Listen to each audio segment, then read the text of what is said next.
So, CarPlay work with iPhone 5, 5C, 5S, 6 and 6 Plus, 7.1 onwards. That's the firmware which Apple installed CarPlay on. Simple connection, just connect it straight in.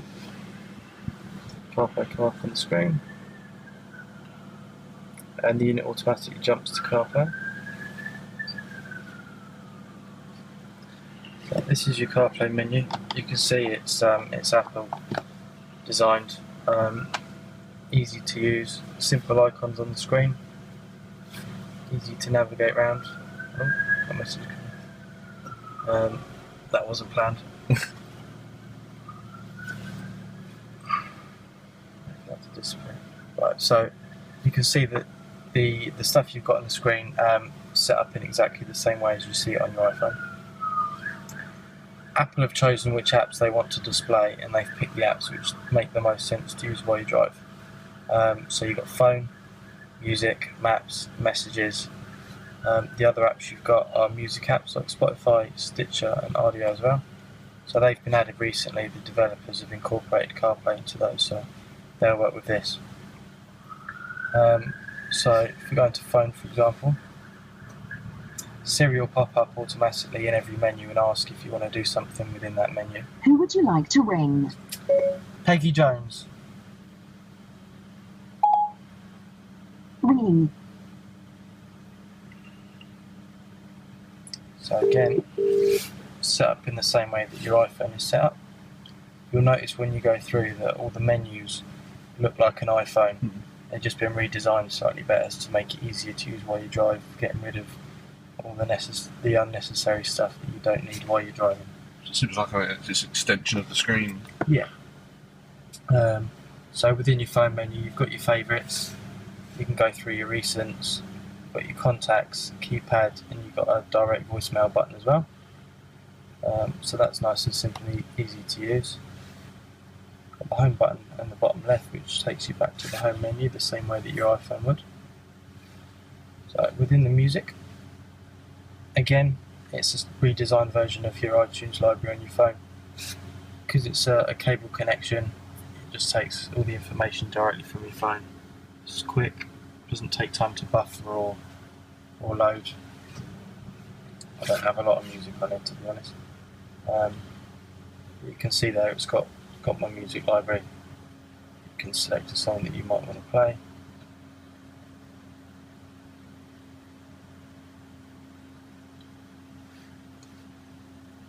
No, it doesn't like you to.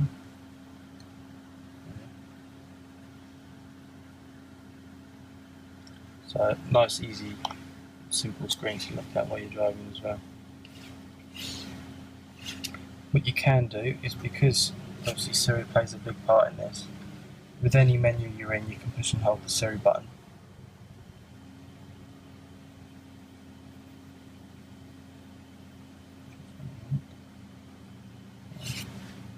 You can ask it, play Ed Sheeran. I don't know what you mean by ask it, play it, Sheeran. Play Ed Sheeran. Sorry, I'm not sure what you said.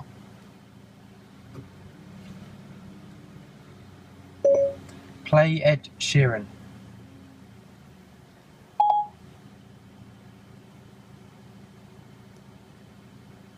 Playing Ed Sheeran, shuffled. So, get the idea. They're now playing, you can see Ed Sheeran's playing. So you can ask Siri all sorts of things and she'll do it. Within the maps is obviously one of the key features to have while you're driving. If you switch the traffic alerts on your phone, you'll get to see the traffic on the screen as well. So when you zoom into stuff, you'll see the little traffic build-up points with the red lines. Right, so this is your map menu. In the destinations, you've got a list that's automatically populated with stuff that you've navigated to before, stuff that you've searched, or stuff it's pulled from emails, calendars, or contacts. So they're in there for a quick search function. You can also, again, use Siri.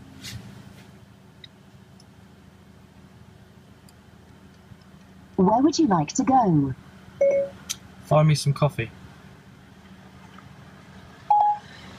I found quite a few coffee shops pretty close to you. So again, you don't have to be particularly detailed with what you ask her for. Siri, she'll pick up, or she'll work out what you want. Here we are, got a big list of coffee places. Select one, gives you the overview of the route. Hit start.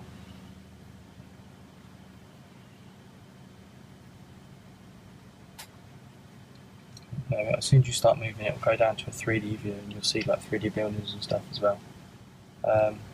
Like that.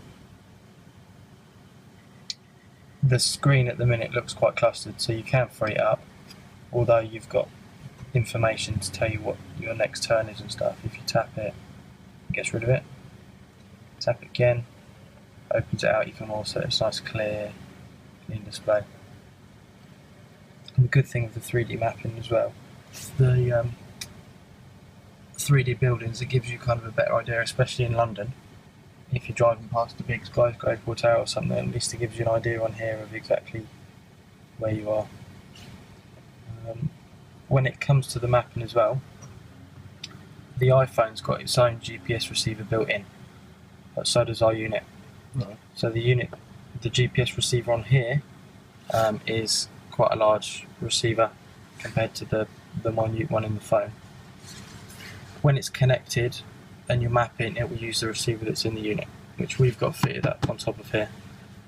So will that, like, I mean, especially when you're in central London, sometimes the buildings can block it. Will that help alleviate that? So if you navigate just purely from your phone, walking around, I've done it walking around London before, it can lose you and it will just start spinning around trying to find out where you are. Because the mapping, we use the GPS receiver built into this, it's a lot more reliable. You can go into a bridge and the second you come out, it's found where you are again. Or a tunnel, so just makes it easier to use, less stress while you're driving. Messages is another key thing. Messages generally aren't safe to use while you drive, so Siri plays a big part in the messages. I've got 2 messages there. No idea what they say. Would you like to hear your unread messages or create a new one? Hear them. I don't understand, Ian.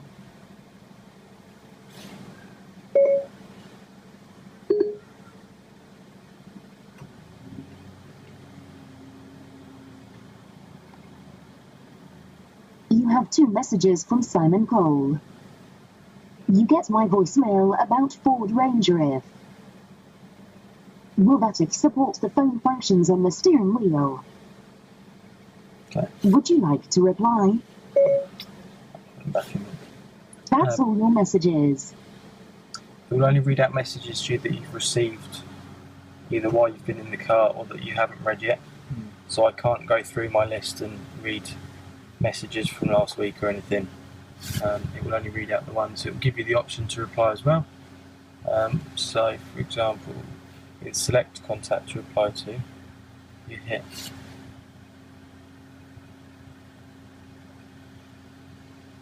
Who shall I text? Peggy Jones. Okay, what do you want to say to Peggy Jones? Let's grab some lunch.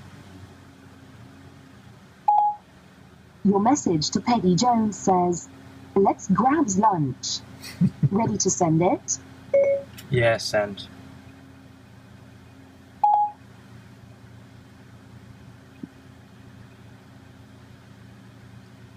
Done.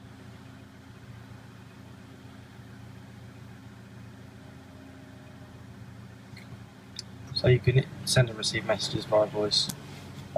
Siri takes a while to train up. The more you talk to it, the more it should become accustomed to your voice and stuff. And that's more Siri than your unit, isn't it? Yeah, I mean, we've got a microphone that's fitted up here. So again, when you're doing anything phone related or Siri related, it bridges the microphone from the unit to this one.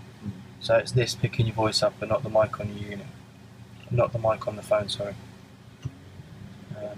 What kind of cars are these compatible with? Is there any select cars you can fit it in, or 99% of cars you can fit aftermarket units into. Most cars on the market now do come what we call doubled in, so a big enough hole to fit one of these doubled in units in. Most of the cars in the car park you're able to fit one in. How much are you looking at for something like this? The unit itself is 349. Okay. Through Halfords and other independent retailers as well. And they would fit that as well? Yeah, they'd fit. Yeah. There's different panels and fascias and wiring per car. Some cars, the bits are a little bit more expensive than others. But yeah, the unit itself is 349. We do a range of other products. This was made specifically with Carplay on it. We do another range of products which come with nav built in. They are in the higher price range, but they've got Carplay as one of the added features of that unit. I suppose the beauty of this is every time Apple updates their app, this is getting updated as well. Yeah, so on here, there are occasionally updates for our unit, but because it works from Apple design it, Apple update, Apple fix bugs, everything like that. Anything that happens on your phone or any automatic updates happen automatically on this. For the day, Stitcher repaired. It obviously updated overnight and it just appeared on here the next morning. So audio's another one, and Spotify is probably one of the biggest ones. Do you need a Spotify subscription for it to work? I use the free version. You're just limited to what the free version offers. Yeah. So I can't skip more than 5 times. Just as it would be on the phone. Yeah. The interface for Spotify kept nice and simple. Again, to try and avoid distraction. Obviously, on your phone, it's quite clustered. Trying to use that while you drive is not very practical. But yeah, so on the unit, it's simplified the whole interface. You've got your own music. I don't have any on there because I'm using the free version. I can't download offline. You've got the option to browse, so you can go through all the different playlists and whatnot.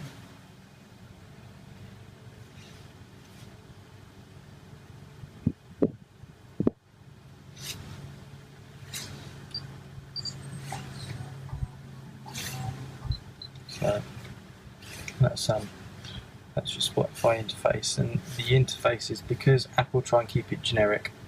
They keep all of the additional music interfaces,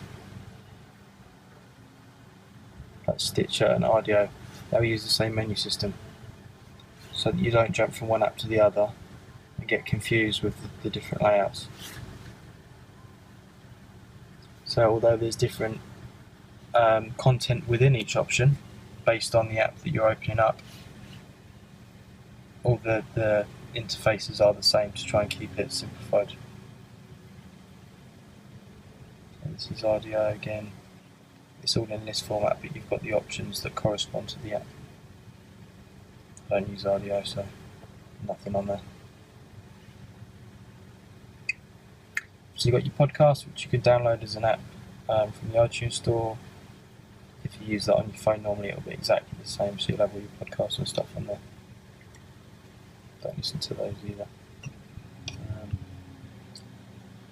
Pioneer app will just take you back into our own system. Same way if this was in a Ferrari, that would be a Ferrari app that would take you back into the Ferrari system as well. So that is pretty much the overview of Carplay. Obviously Apple are working with developers and will continue to work with developers to try and add more and more apps. Not sure what they've got in their plans or what apps are likely to appear here, but hopefully at some point there'll be, this screen will be full, and there might even be a third screen to go onto with other apps on there as well. And is this available now to buy? Yeah, this is available now. There's firmware available for our other units to make CarPlay compatible. Okay. So those are on our Havoc units that were released beginning of the year. Unfortunately, older units, because of the hardware compatibility, you can't have CarPlay on those. Yeah, this one and our other Havoc units you can.